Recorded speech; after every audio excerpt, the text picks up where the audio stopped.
Apa yang sesungguhnya terjadi di hulu Aceh Tamiang? Berdasarkan analisis berbasis AI yang kami lakukan, kami menemukan ternyata sebagian besar daerah hulu dari Aceh Tamiang adalah lahan sawit. Perhatikan, seluruh area yang berwarna hijau muda ini adalah lahan sawit yang estimasi luasnya mencapai 35.188 hektar atau 18% dari seluruh Aceh Tamiang. Sebagai perspektif, 35.000 hektar itu sama dengan 11 kali luas kota Yogyakarta. Lebih jauh lagi, kami menemukan dari 35.000 lahan sawit di daerah hulu Aceh Tamiang tersebut, beberapa lahan di antaranya berada di dalam kawasan yang terlarang. Pertama, kami menemukan lahan sawit di dalam kawasan Taman Nasional yang estimasi luasnya mencapai 488 hektar. Kedua, kami menemukan 5 lahan sawit di dalam kawasan hutan lindung dengan estimasi total luasnya mencapai 525 hektar. Di dalam analisis ini, kami juga menemukan 3 lahan terbuka yang total estimasi luasnya mencapai 895 hektar. Melihat lokasinya yang menempel atau berada di dalam perkebunan sawit, besar kemungkinan lahan terbuka tersebut juga tengah dipersiapkan untuk menjadi lahan sawit. Idealnya, bagian hulu itu diselimuti hutan alam yang memiliki kemampuan untuk mengatur lalu lintas air, termasuk yang disimpan dan yang akan turun ke hilir melalui sungai-sungai. Jejaring berwarna biru tua ini adalah jalur-jalur sungai yang mengalirkan air dari hulu Aceh Tamiang yang merupakan dataran tinggi dan berlerek, ke hilir yang merupakan dataran yang relatif lebih rendah dan landai, yang ujung terjauhnya adalah lautan. Tapi ketika air yang mengalir ke hilir itu meluap dan tumpah keluar dari jalur-jalur sungai, maka ada permasalahan yang terjadi di hulu. Kita perhatikan lagi citra satelit Kabupaten Aceh Tamiang sebelum banjir akhir November lalu. Area-area berwarna oranye ini adalah pemukiman warga.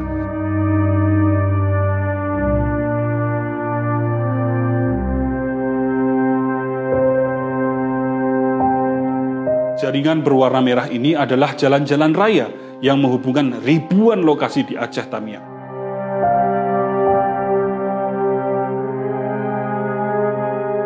Lingkaran kecil berwarna-warni ini adalah sekolah-sekolah di sana, mulai dari pendidikan anak usia dini, pendidikan dasar, hingga pendidikan tinggi. Simbol palang merah, palang hijau, dan wajik berwarna-warni ini adalah fasilitas umum di sana.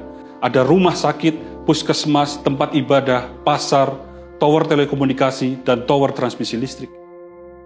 Dan ini adalah Aceh Tamiang setelah banjir bulan November lalu. Kita saksikan betapa bagian hilir Aceh Tamiang begitu terdampak oleh banjir. Hampir seluruh pemukiman warga, sekolah-sekolah, tempat ibadah, rumah sakit, puskesmas, pasar, jaringan listrik, dan jaringan telekomunikasi terdampak oleh banjir yang datang dari hulu.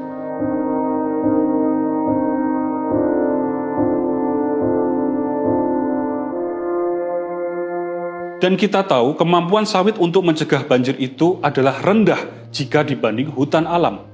Hal ini disebabkan oleh berbagai faktor inheren, seperti proses pembukaan lahan sawit yang menyebabkan pemadatan tanah karena penggunaan alat berat. Sifat tanaman monokultur yang sedikit tumpukan sisa organiknya membuat tanah miskin nutrisi, cenderung kering dan keras. Kemudian jenis akar sawit yang dangkal yang menyebabkan tanah di sekitarnya menjadi terpecah.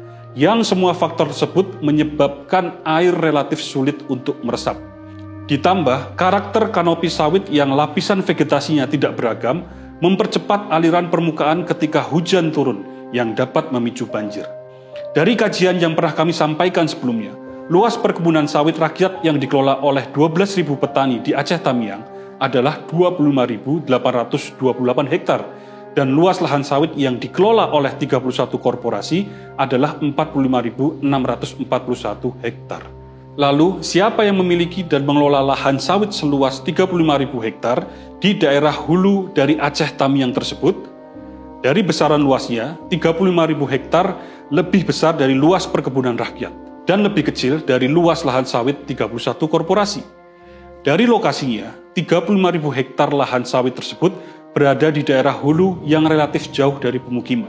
Bahkan beberapa di antaranya masuk ke dalam kawasan taman nasional dan hutan lindung yang seharusnya terlarang untuk ditanami sawit.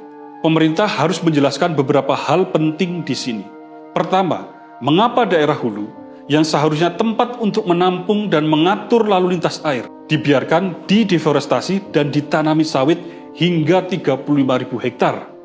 Kedua, siapa yang mengelola 35.000 hektar lahan sawit di daerah hulu tersebut? Ketiga, mengapa ada lahan sawit di dalam kawasan hutan lindung dan taman nasional? Tentu kita tidak mempermasalahkan perkebunan sawit rakyat. Pertama, karena luasnya hanya sekitar 25.828 hektar.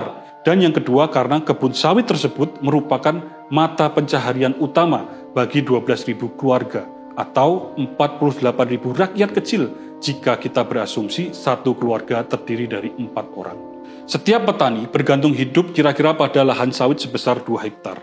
Yang kita pertanyakan lebih jauh adalah 31 korporasi yang menguasai 45.641 hektar lahan sawit, yang artinya setiap korporasi rata-rata mengelola dan menikmati hasil dari 1.472 hektar atau 684 kali lipat dari rata-rata lahan sawit 2 hektar yang dikelola oleh seorang petani. Yang juga kita pertanyakan adalah dari 84.000 hektar total lahan sawit di Aceh Tamiang, masih ada sisa sebesar 13.289 hektar yang sampai saat ini belum dapat kami temukan data yang bisa mengkonfirmasi pemilik atau pengelolanya. Banjir di Aceh Tamiang dan di wilayah Sumatera lainnya harus menjadi titik bangkitnya kesadaran yang melahirkan perubahan nyata di dalam pengelolaan kekayaan alam oleh pemerintah. Jika tidak, rasanya kita telah menyia-nyiakan suatu pelajaran yang sangat mahal dari peristiwa banjir di Sumatera pada akhir November yang lalu.